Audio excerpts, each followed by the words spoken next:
Assalamualaikum warahmatullahi wabarakatuh. Bunda, ketika menyusui secara eksklusif tidak lagi menjadi suatu keharusan, biasanya para ibu dengan mudahnya berpaling pada susu formula. Materi kali ini akan saya paparkan sejumlah fakta berdasarkan penelitian-penelitian yang telah dilakukan di seluruh dunia mengenai manfaat ASI dan risiko yang berhubungan dengan pemberian susu formula. Yang pertama, menurunkan angka kejadian infeksi, seperti infeksi saluran cerna. Ternyata, pemberian ASI dapat menurunkan kejadian infeksi saluran pencernaan sebesar 64%, sedangkan pemberian susu formula dapat meningkatkan risiko diare sebesar 80%. ASI juga menurunkan angka infeksi saluran nafas. Anak yang tidak mendapatkan ASI eksklusif, kematian akibat pneumonia 15 kali lebih besar dibandingkan anak yang mendapatkan ASI selama 6 bulan pertama. Lebih lanjut, anak usia 6-24 bulan yang mendapatkan MPASI namun mengganti ASI dengan susu formula, kematian akibat pneumonia 2 kali lebih besar dibandingkan dengan anak yang terus diberikan ASI hingga usia 2 tahun. Tidak hanya itu, pemberian ASI ternyata juga menurunkan angka infeksi telinga. Data menyebutkan bahwa risiko mengalami infeksi telinga atau otitis media pada anak yang pernah mendapatkan ASI menurun hingga 23%.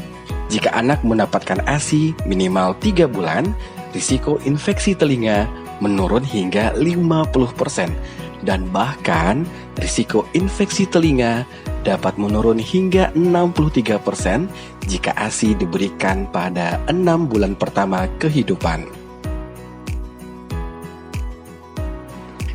Ternyata ASI juga berpengaruh kepada tingkat kegemukan, diabetes, dan risiko penyakit jantung. Risiko kegemukan saat remaja dan dewasa akan turun sebesar 15 hingga 30% pada anak yang mendapatkan ASI eksklusif. Semakin panjang pemberian ASI berbanding terbalik dengan risiko gizi lebih pada anak. Setiap penambahan bulan dalam pemberian ASI akan menurunkan risiko gizi lebih sebesar 4%.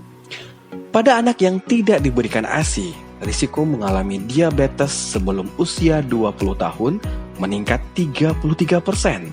Dan pada dewasa yang mendapatkan ASI ketika bayi, kolesterol total dan LDL-nya lebih rendah dibandingkan dengan yang tidak mendapatkan ASI. Selain itu, manfaat ASI juga menurunkan angka kejadian asma dan alergi.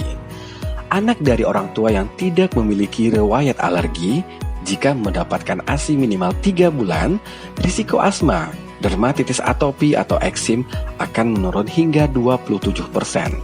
Bahkan pada anak dari orang tua yang memiliki riwayat alergi, jika diberikan ASI minimal 3 bulan, risiko dermatitis atopi akan menurun 42%.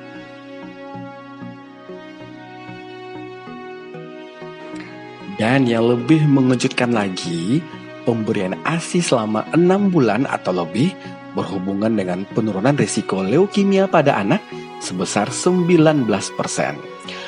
Pusat Studi Kanker Anak di Inggris melakukan penelitian terhadap 3.500 kasus kanker anak dan hubungannya dengan menyusui. Ternyata hasil penelitian menunjukkan bahwa adanya pengurangan risiko terkena leukemia dan kanker lainnya apabila seorang anak memperoleh ASI ketika bayi.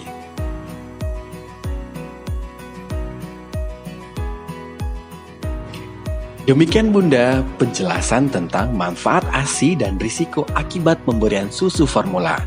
Semoga bermanfaat dan memotivasi Bunda semuanya untuk memberikan ASI eksklusif selama 6 bulan pertama dan melanjutkannya hingga anak usia 2 tahun.